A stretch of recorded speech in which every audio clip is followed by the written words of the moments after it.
Estimados amigos, en nuestro enfoque de hoy vamos a conversar sobre un tema quizás desconocido para muchos, como es los mecanismos o los procesos de creación de dinero, de medios de pago, fundamentalmente por parte del Banco Central. Y más específicamente nos vamos a referir a la creación de un tipo de dinero ampliamente criticado por muchos, que es el dinero creado de la nada, el dinero creado sin respaldo y que obviamente se aduce que tiene profundas repercusiones negativas sobre cualquier economía. Vale la pena quizás iniciar esta conversación diciendo que el Banco Central puede crear dinero a través de múltiples operaciones. Así, por ejemplo, cuando existía lo que se denomina el patrón oro, según el cual a comienzos de siglo, fines del siglo pasado y comienzos del presente siglo, según ese patrón, el Banco Central o la autoridad monetaria solamente estaba autorizada a crear dinero a cambio de oro o a cambio de la obtención de oro, de tal forma que todos los medios de pago creados por el instituto emisor tenían que estar plenamente respaldados por tenencia de oro del instituto. Y ese era, digamos, el respaldo, lo que le daba solidez a ese medio de pago. Si cualquiera de ustedes ve un billete que tengan a su alcance, se darán cuenta que dentro de ese billete existe una pequeña inscripción que dice pagaderos en las taquillas del banco a su presentación. Es decir, el Banco Central, quien emite ese pedazo de papel que se llama billete, se compromete a cambiar ese billete a cambio de moneda aceptable, ¿verdad? Al momento en que ésta se presente. Y como todo el mundo confía en que el Banco Central va de hecho a cambiar, convierte ese pedazo de papel en realmente una cantidad de dinero, pues obviamente todo el mundo lo acepta como tal. Cuando existía el patrón oro, la gente aceptaba los billetes emitidos por los organismos emisores, básicamente porque sabía que en el momento de presentar ese billete en las taquillas de ese organismo que había emitido dicho papel, ese organismo se comprometía a dar oro a cambio de ese papel por el monto respectivo o por el valor nominal, digámoslo así, de ese billete o de ese pedazo de papel. Y por lo tanto la gente aceptaba ese billete porque simplemente consideraba que estaba plenamente respaldado por oro. Sin embargo, a medida que fue creciendo la economía, a medida que se fue diversificando y haciendo más compleja la economía a nivel mundial, pues obviamente rápidamente se vio que el oro no aumentaba en su producción o no se producía con la celeridad suficiente con que debían crecer los medios de pago dentro de las economías mundiales, y por lo tanto se vio el inconveniente, el entrabamiento de parte de las autoridades monetarias para crear la cantidad de medios de pago suficientes en las magnitudes suficientes que requerían la economía, y por lo tanto allí comenzaron a presentarse severos inconvenientes. Con la intención de modificar esta limitación, se introdujo un nuevo sistema monetario que tomó plena vigencia después de la Segunda Guerra Mundial, que es el que se denomina el sistema de patrón oro-cambio, donde ya no solamente los bancos centrales podían emitir medios de pago a cambio de la obtención de oro, sino que también lo podían hacer a cambio de la obtención de divisas fuertes, de monedas fuertes, como por ejemplo el dólar, la libra esterlina, el marco alemán, etcétera, que eran monedas que por estar respaldadas por las economías más sólidas del mundo, se consideraban monedas fuertes que al ser adquiridas por el Banco Central podía a cambio emitir moneda local. Esto como operaba era en una forma muy sencilla. Supónganse ustedes que una persona traía dólares al país, producto de sus exportaciones o de un empréstito que había solicitado en el exterior, y esos dólares los quería cambiar por bolívares. Iba a su banco comercial, vendía sus dólares a cambio de bolívares, y el banco comercial a su vez le vendía los dólares al Banco Central, y cuando esos dólares eran adquiridos por el Banco Central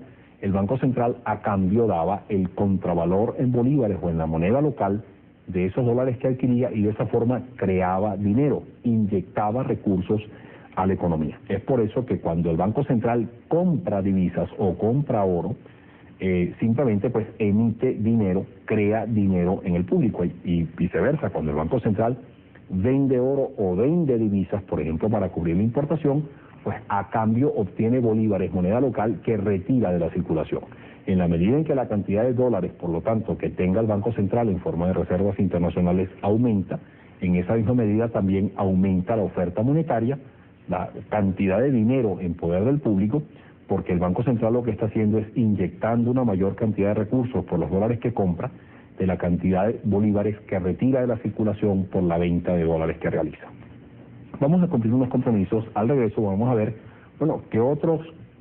instrumentos o qué otros mecanismos tiene el Banco Central para crear dinero distintos a aquellos correspondientes a la adquisición de oro y de divisas fuertes. Ya regresamos.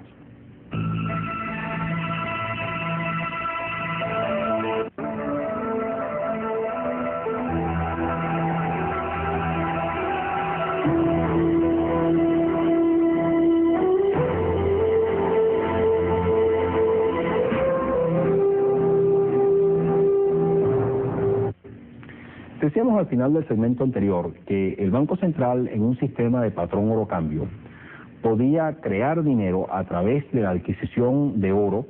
o a través de la adquisición de divisas fuertes, básicamente de dólares, libras esterlinas y otras, y que ahora básicamente a través de divisas pues universalmente aceptadas como la divisa norteamericana, el marco alemán, el yen japonés, etcétera.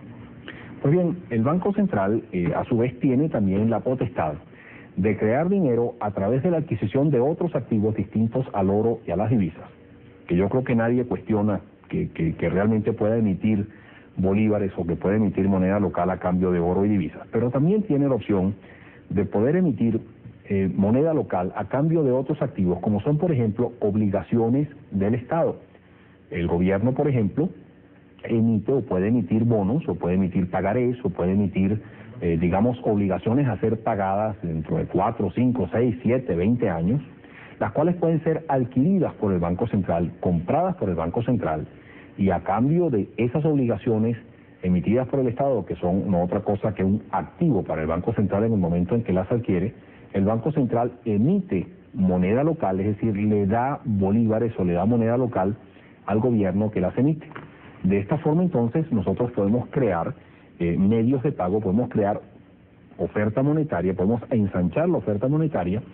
a través de la obtención de estas obligaciones por parte del Banco Central. El Banco Central tiene otra serie de mecanismos a través de los cuales puede crear dinero, pero vamos quizás a concentrarnos solamente en este último aspecto.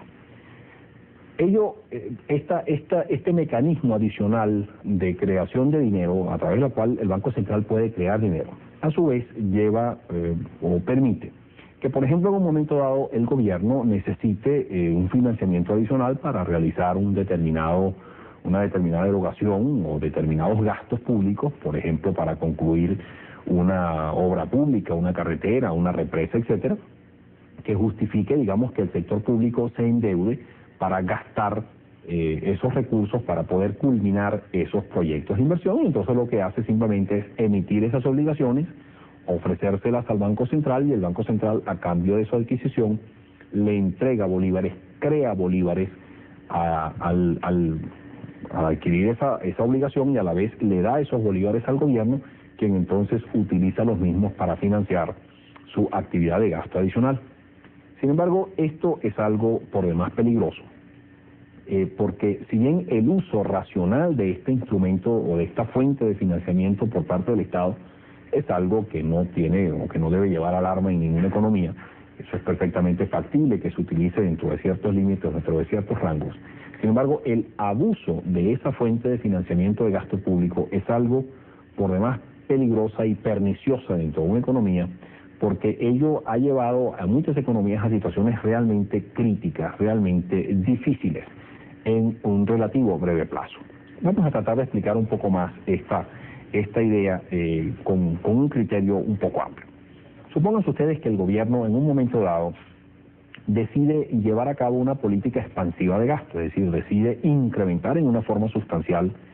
su gasto público muy por encima de sus ingresos, incurriendo en consecuencia en una situación de déficit fiscal porque gasta más de lo que le ingresa, con la finalidad de que a través de ese gasto excedentario se inyecten recursos a la actividad económica en una mayor cantidad a los recursos que sustrae el gobierno al cobrarle impuestos al público. Obviamente, en el momento en que todos nosotros pagamos nuestros impuestos al fisco, pues ello implica una reducción de nuestro ingreso, significa una reducción del ingreso de que disponemos para realizar nuestras actividades de consumo, ahorro o cualquier otra serie de gastos, porque ese pago de impuestos no significa otra cosa que una subtracción de recursos, una subtracción de fondos que hace el sector público de la sociedad en general, y por ende baja o se reduce la cantidad de dinero en poder del público. Sin embargo, cuando el gobierno gasta esos recursos o utiliza esos recursos cobrados en forma de impuestos para gastar, pues obviamente no hace otra cosa que reinyectar esos recursos al público y por lo tanto retornan esos fondos a la sociedad. Si el gobierno obviamente incurre en una situación de déficit, pues lo que está haciendo es inyectando por la vía de gasto una mayor cantidad de recursos de la que subtrae por la vía del cobro de impuestos y por lo tanto se produce una expansión neta de medios de pago, de oferta monetaria, de cantidad de dinero en poder del público. Esto en algunas circunstancias se hace fundamentalmente con el fin de estimular la actividad económica. Esto no es otra cosa que una política fiscal de carácter expansiva que se puede poner en práctica en un momento dado, por ejemplo, para estimular la actividad económica. Cuando el público recibe esos ingresos adicionales, cuando el público recibe esos medios de pagos adicionales inyectados a través de ese excedente de gasto, pues la gente tiene más bolívares, dispone de una mayor cantidad de bolívares, aumenta sus compras, va a los mercados a adquirir una mayor cantidad de bienes y servicios. De esta forma se ensanchan los mercados y también aumentan los potenciales de producción o las posibilidades de producción de las empresas que, por ejemplo, en un momento dado pueden estar trabajando solamente un 50%, un 40% de su capacidad instalada y simplemente no producen más porque no hay mercado. Pues bien, a través de la creación de estos mercados que se estimulan por la vía de este gasto deficitario, de este gasto público deficitario, se aumenta la demanda, de esa forma se ensanchan los mercados y se posibilita a estos centros de producción a incrementar su producción, saliéndose de esa forma de esa situación de recesión, de depresión económica en que puede estar sumida una economía en un momento dado. Sin embargo, en la medida en que el sector público hace recurrente este proceso de incremento de gasto público deficitario, mantiene el déficit de sus finanzas públicas en una forma creciente, la va ensanchando año tras año y la va haciendo recurrente y creciente este proceso de incremento de gasto público. ¿Qué sucede? Lo que sucede no es otra cosa que las fuentes tradicionales con las que inicialmente podía financiar ese gasto público excedentario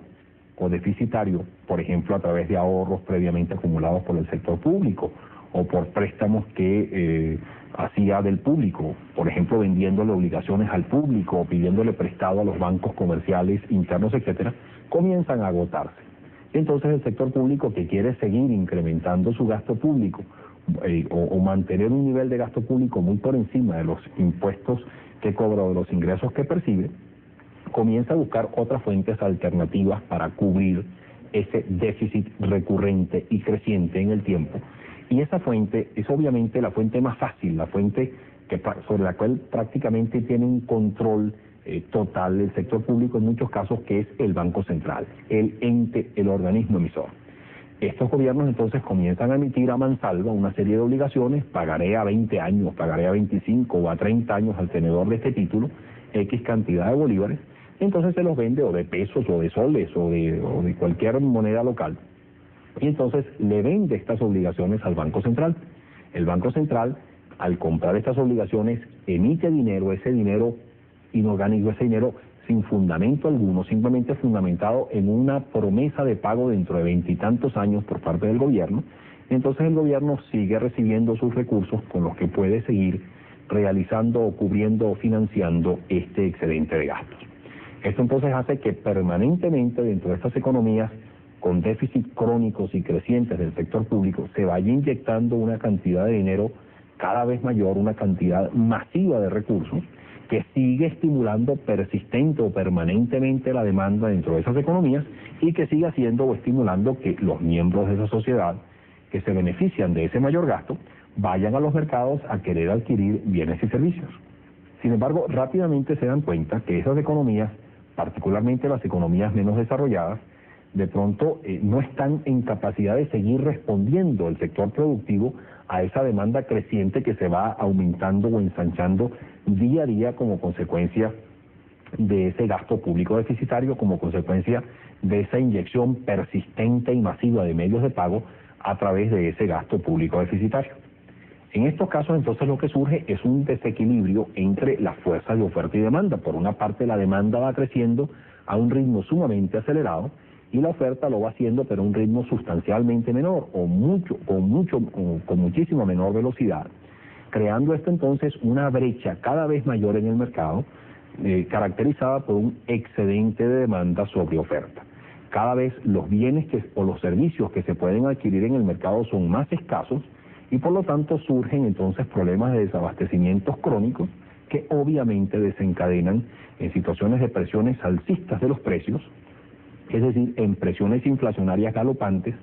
que finalmente desembocan en situaciones hiperinflacionarias, ya con inflaciones de 1.000, 2.000, 3.000, 5.000 y hasta 20.000% por año, debido pues a un dislocamiento ya de la demanda, a un crecimiento desproporcionado y desmedido de la demanda, que obviamente no viene ni remotamente acompañado por un incremento de la oferta debido a severas limitaciones del aparato productivo en estas economías para dar respuesta o satisfacción a esa mayor demanda. Estas son, digamos, las típicas presiones inflacionarias por empuje de demanda, por exceso de demanda, que tienen su principal origen precisamente en ese gasto público excedentario, en ese gasto público deficitario creciente y recurrente en el tiempo, el cual va a ser financiado cada vez más por la creación de ese dinero ficticio, por la creación de ese dinero sin apoyo ninguno, que se crea simplemente a través de la adquisición del Banco Central de unos papeles emitidos o de unas obligaciones emitidas por el gobierno, que todo el mundo sabe que el gobierno quién sabe si las va a poder cumplir o que eventualmente a su vencimiento va a buscar otros mecanismos para postergar su pago en 40 o 50 años y que por lo tanto son obligaciones que no tienen respaldo alguno. Es un dinero que se crea sin respaldo alguno y que por lo tanto el abuso de esa fuente de financiamiento lo que crea es un crecimiento desmedido de la oferta monetaria que se inyecta masivamente a la actividad económica, generando esto un incremento sostenido de la demanda que al no tener respuesta del lado de la oferta crea obviamente las situaciones de presiones inflacionarias galopantes que ya se han visto con tanta intensidad y con tanta periodicidad, o mejor dicho, tan comúnmente en otras economías de la América Latina. Vamos a cumplir unos compromisos, pero al regreso yo quiero conversar con usted sobre un tema muy interesante, que es que mucha gente critica que en el caso específico de Venezuela hay un mecanismo algo distinto, algo un poco diferente, de la creación de este dinero inorgánico, de este dinero sin fundamento, de este dinero creado de la nada, que también puede tener efectos tan nocivos como han tenido ese dinero sin respaldo creado a través de los gastos públicos deficitarios en otras economías de la América Latina, es decir, la creación de presiones inflacionarias desmedidas, y que en el caso específico de Venezuela la creación de ese dinero viene a través de la adquisición de dólares digamos, con tipos de cambio modificados, o adquiridos con un tipo de cambio del bolívar distinto, que genera ingresos adicionales al fisco sin tener este respaldo alguno y que a la vez son inyectados a la actividad económica. Mucha gente piensa que este dinero inyectado por la vía de gasto público tiene en Venezuela también efectos inflacionarios o efectos tan nocivos como en otros países de América Latina, y por lo tanto vamos en el próximo segmento a tratar de ver si esto realmente sucede en nuestra economía o no. Ya regresamos.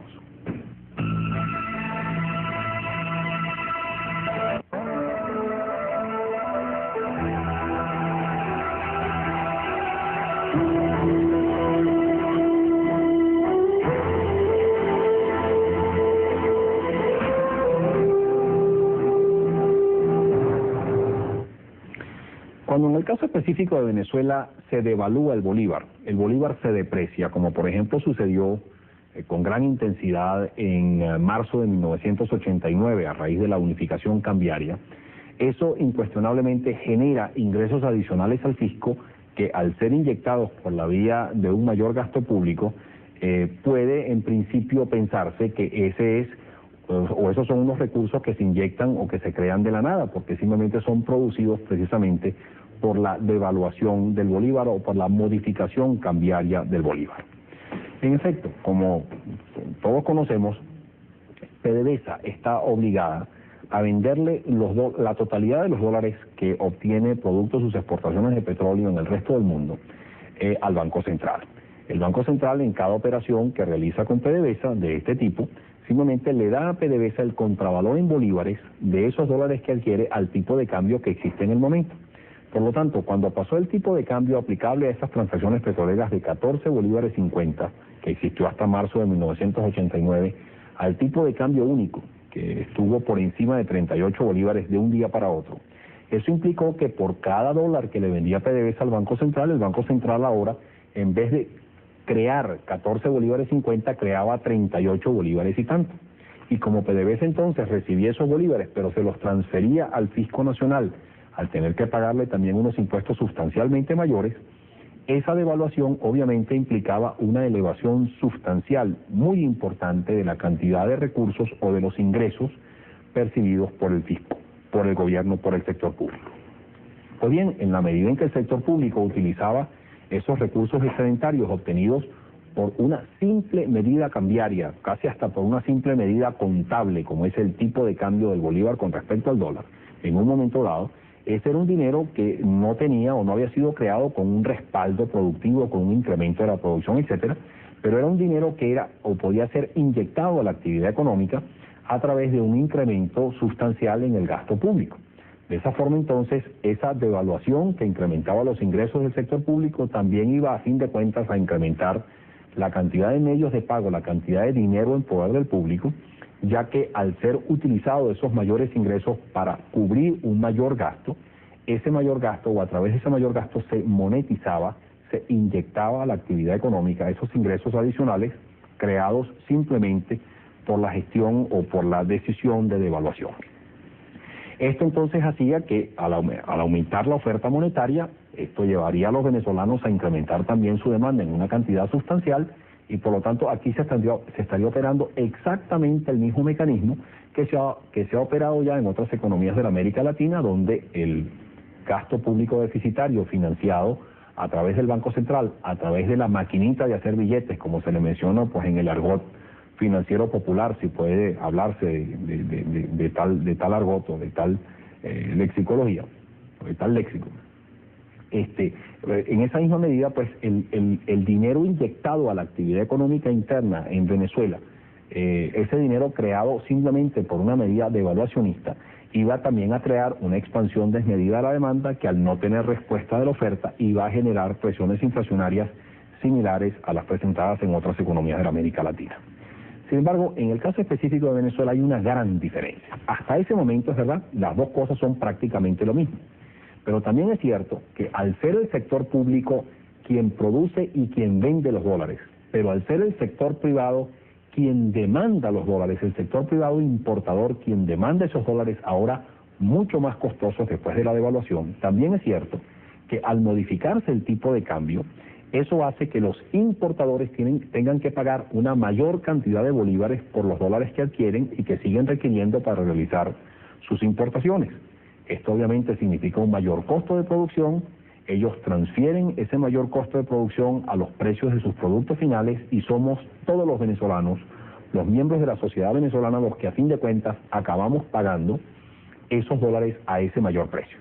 Por lo tanto, ¿qué es lo que pasa cuando se devalúa la moneda? Pues simplemente que surge una transferencia masiva de recursos del sector privado al sector público, al Banco Central, para ser más específico, debido a que ahora tienen que gastarse muchísima mayor cantidad de bolívares para seguir adquiriendo los dólares, pero que ahora tienen que ser comprados a un precio sustancialmente mayor. Por lo tanto, aquellos recursos que inicialmente se inyectaron en forma masiva, que se crearon en forma masiva debido a la devaluación, y se inyectaron por la vía del gasto, en buena medida después retornan al sector público, retornan al gobierno, cuando el sector privado tiene que adquirir esos dólares a un mayor precio y por lo tanto se genera esa transferencia de recursos nuevamente del sector privado al sector público, haciendo que aquellos recursos que inicialmente se habían inyectado masivamente por la vía del gasto retornen al sector público y esterilizándose de esa forma neutralizándose de esa forma ese efecto estimulante sobre la demanda que a fin de cuentas desemboca en procesos inflacionarios por exceso de demanda. Es por esto que tenemos que tener un poco de cuidado cuando decimos que el gobierno simplemente crea dinero sin respaldo alguno por simples medidas devaluacionistas y que eso es típicamente inflacionario, porque también en el caso específico de Venezuela existe automáticamente, después de producirse esa devaluación, una transferencia en el otro sentido del sector privado hacia el sector público producidos por la adquisición de esas divisas que neutraliza o por lo menos evita que se presenten esos dislocamientos de demanda que a su vez generan esas presiones inflacionarias desbocadas tan características de otros países de la América Latina. Esto, sin embargo, no debe llevarnos a la total confianza de que en el caso específico de Venezuela estamos inmunizados contra presiones inflacionarias, ni muchísimo menos. Tenemos el mismo peligro que tienen otras economías de la América Latina de caer en esto, y siempre y en todo momento tenemos que estar alertas para evitar que se intronice un proceso inflacionario galopante, un proceso inflacionario autosostenido o autopotenciado en nuestra sociedad, por lo que le toca a las autoridades monetarias y particularmente a las autoridades económicas en su conjunto dentro de nuestro país, cuidar en todo momento que estas presiones o estos procesos inflacionarios galopantes no se presenten o materialicen en nuestra economía. Reciban un cordial saludo y hasta la próxima.